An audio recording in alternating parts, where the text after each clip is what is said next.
अब संसद में हुई एक ऐसी खबर और उसके बारे में आपको बताते हैं जो हुई तो कल रात थी लेकिन आज भी मुख्य खबरों में शामिल रही। आम आदमी पार्टी के सांसद राघव चड्ढा मुश्किलों में घिरते दिख रहे हैं। दिल्ली सेवा बिल पर वोटिंग की प्रक्रिया के दौरान राज्यसभा में यह विवाद हुआ है। बहस विशेषाधिकार बनाम नियम उल्लंघन की छिड़ गई है। सवाल यह है कि क्या आम आदमी पार्टी के राज्यसभा सांसद राघव चड्ढा ने संसदीय विशेषाधिकार का उल्लंघन किया या सदन के नियम तोड़े? ये दो सवाल आपके मन में लगातार उठ रहे होंगे, तो आइए तफसील से आपको बताते हैं और इस मुद्दे पर आपका कंफ्यूजन दूर करते हैं।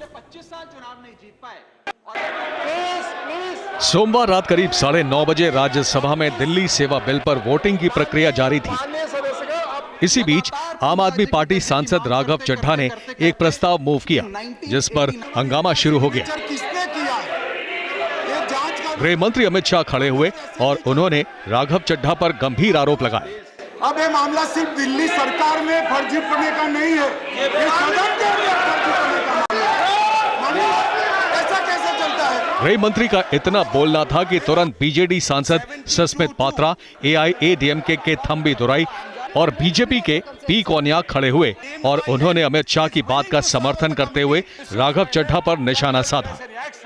No member shall be appointed to a select committee if he is not willing to serve on the committee. The mover, and I repeat again, the mover shall ascertain whether a member proposed to be named by him is willing to serve on the committee. Sir, no such discussion has been done by me. Thank you. My name has been taken without my permission, Dr. sir. Smith, I have not signed. How this is misuse? It's a privilege of mine. Somebody is misused my name. You have to take any action. I understand that the honourable member thinks he's smart. I accept that. Please. But I would appreciate that he would not undermine another member by taking our names without our consent, sir. Sir, I object. जब सदन के अंदर गर्मा गर्म बहस चल रही थी तब आसन पर उप सभापति हरिवंश बैठे हुए थे। सदस्यों की मांग पर उन्होंने जांच का भरोसा दिया। जिन लोगों के नाम उनकी सहमति के बगैर दिए गए हैं उसकी जांच होगी। यही सांसद जब राज्यसभा से बाहर निकले तो फिर उन्होंने सदन के अंदर कही बात दोहराई और राघव चड्ढा पर विशेषाधिकार हनन का इल्जाम मढ़ दिया।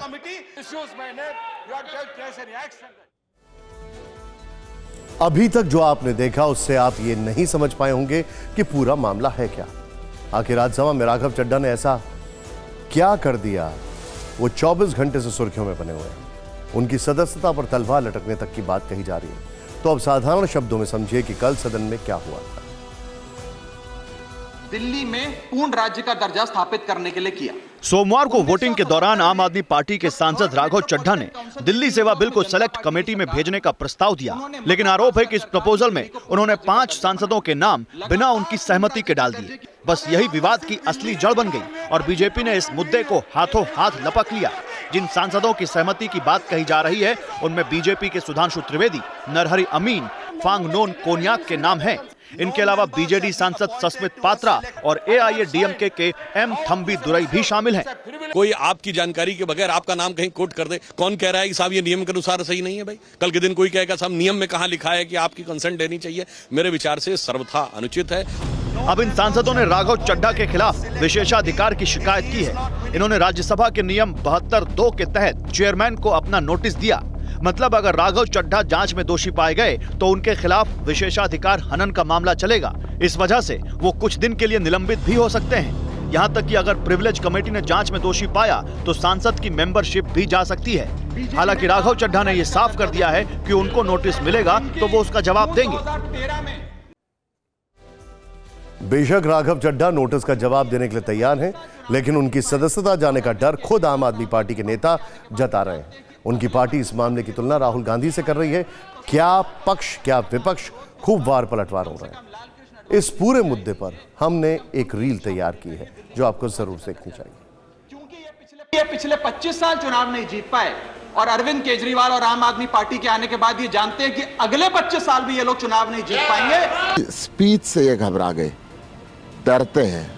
ये ताकतवर लोग हैं, किसी की भी सदस्यता ले सकते हैं। इन्होंने राहुल गांधी की ली थी, फिर वापस आ गया। ये राघव की भी ले सकते हैं। आपको भय है कि ऐसा हो सकता है? ले सकते हैं, बिल्कुल ले सकते हैं। और आप देश को जितना मर्जी भ्रमित करने का प्रयास करते, लोकसभा राज्यसभा में दोनों में इनकी पोल खुली है। सेलेक्ट कमेटी के लिए किसी का भी नाम प्रस्तावित कर सकता है। और सेलेक्ट कमेटी में नाम प्रस्तावित करने के लिए किसी के साइन की जरूरत नहीं होती, किसी के सिग्नेचर की जरूरत नहीं होती। झूठ और अफवाह मत फैलाइए, आपकी पार्टी का काम है झूठ फैलाना। कोई भी सदस्य अगर पार्लियामेंट में रिप्रेजेंट करता है तो अपने क्षेत्र के लोगों को रिप्रेजेंट करता है। अब आपके मन में सवाल उठ रहे होंगे कि नियम कायदे क्या हैं और आगे क्या होने वाला है। इन्हें हम कुछ सवालों के जरिए समझाते हैं। सवाल नंबर 1, राघव चड्ढा पर लगे आरोपों की जांच कौन करेगा? जवाब, राज्यसभा की विशेष अधिकार समिति करेगी। दूसरा सवाल, संसद की कार्रवाई में सेलेक्ट कमेटी के गठन का नियम क्या है? जवाब, नियम 125 के तहत कोई भी सदस्य संशोधन के रूप में प्रस्ताव रख सकता है कि विधेयक को सेलेक्ट कमेटी के पास भेजा जाए। सवाल नंबर 3, क्या प्रस्ताव के साथ कमेटी में रहने वाले सदस्यों के नाम भी देने होते हैं? जवाब, प्रस्ताव देने वाले को लोगों के नाम और उनकी सहमति लेनी चाहिए। सहमति ना हो तो सदस्य मौखिक सहमति, असहमति जता सकते हैं। सवाल नंबर 4, क्या सदस्यों के नाम के साथ सिग्नेचर भी कराने होते हैं? जवाब, प्रस्तावक के लिए यह अनिवार्य नहीं है कि वो संबंधित सांसदों के हस्ताक्षर कराए। राघव चड्ढा पर विवादों के बीच सोशल मीडिया पर एक वीडियो भी वायरल हो रहा है। इसमें राज्यसभा के अंदर कांग्रेस सांसद जयराम रमेश आम आदमी पार्टी के सांसद राघव चड्ढा की सीट के पास जाकर उनसे कुछ बात करते दिख रहे हैं।